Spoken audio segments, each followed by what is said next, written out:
Bonjour,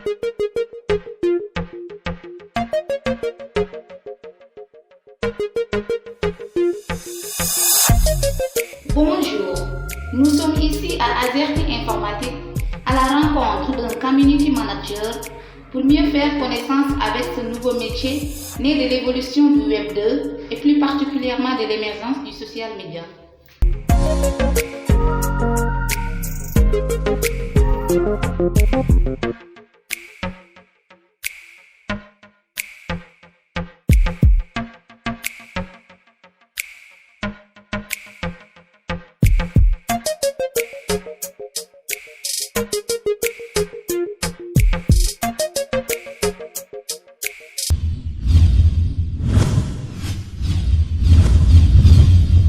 Salam alaikum, moi c'est Amdi Barham Sané, community manager à Azerty Informatique.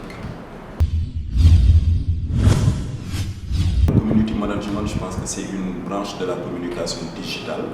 Donc c'est le fait de gérer une communauté sur Internet, mais particulièrement sur les réseaux sociaux que nous utilisons le plus souvent. Facebook, Instagram, Twitter, LinkedIn et autres. Alors, la mission d'un community manager, c'est de faire en sorte que le ou la cliente soit satisfaite, ou puisse atteindre carrément ses objectifs.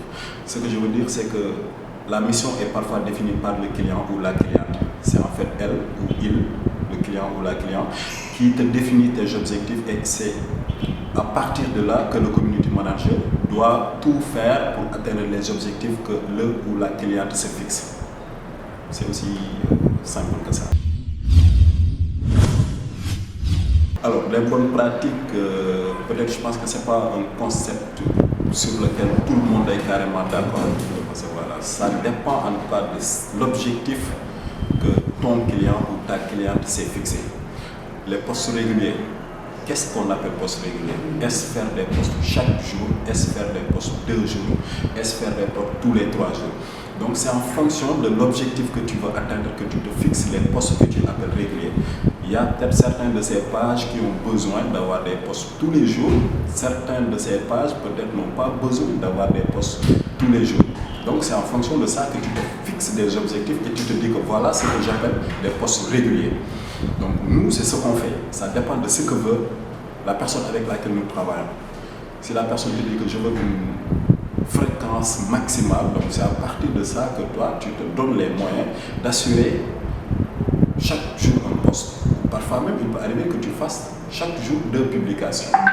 Voilà un peu comment est-ce que ça se fait. Donc je pense que la notion de poste régulier, ça dépend en tout cas de la personne avec laquelle tu travailles.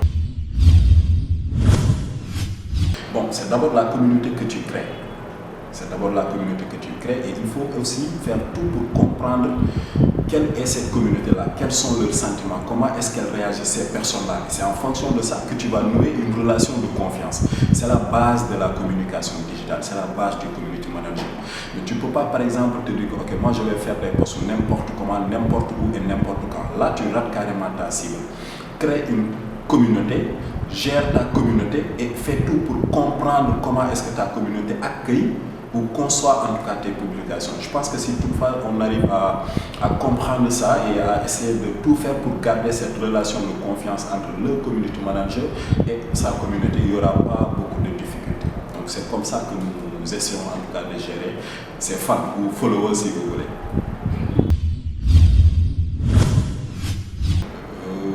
C'est des publications avec des visuels très limpides et très légers. Vous savez, sur Internet, les gens n'ont pas beaucoup de temps à vous accorder. Parfois, quand je vois des publications que certains community managers font, genre vous faites des vidéos par exemple de 2 à 3 minutes, il est très rare que les gens regardent toute la vidéo. C'est pourquoi il serait bon que le community manager, bien sûr, de concert avec les designers, conçoivent, si c'est des vidéos de 6 à 10 secondes maximum, mais si c'est des visuels, que ce ne soit pas des visuels trop chargés. C'est-à-dire, tu passes un message. Donc le message doit être limpide pour que la personne qui est en contact avec ce visuel puisse, en un regard, comprendre effectivement ce que tu veux lui offrir. Donc, voilà, les publications qui suscitent le plus de réactions, ce sont les publications soit avec des des visuels très limpides, très simples.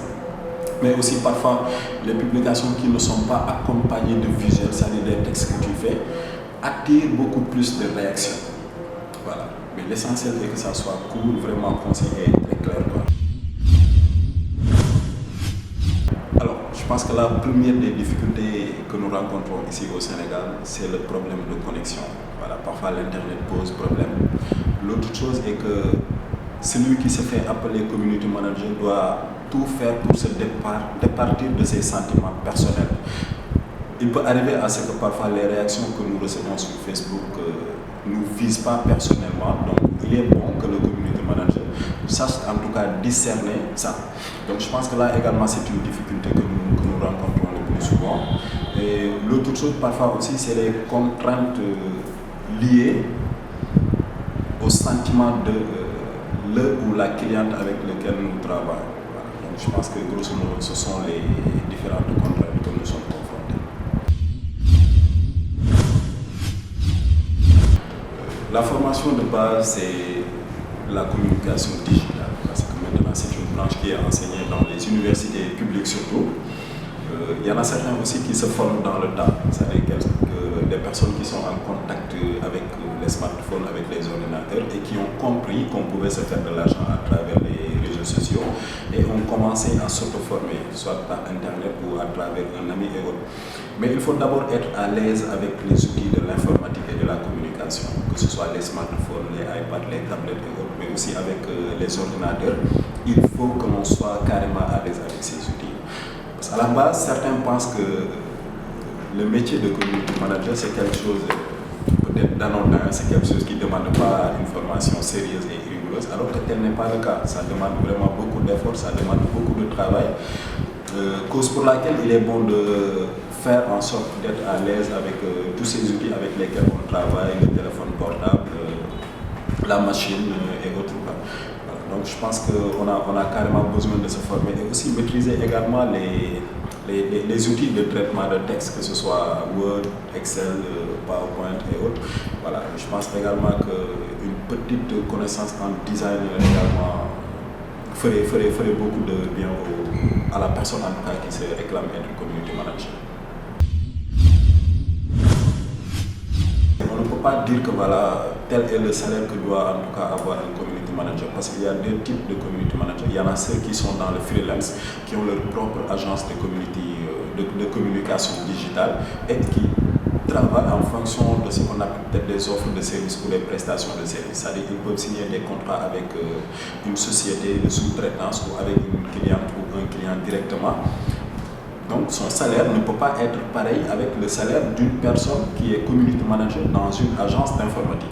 Cette personne-là travaille avec l'agence informatique donc, ou l'agence de communication de manière générale. Donc c'est l'agence qui paye la personne.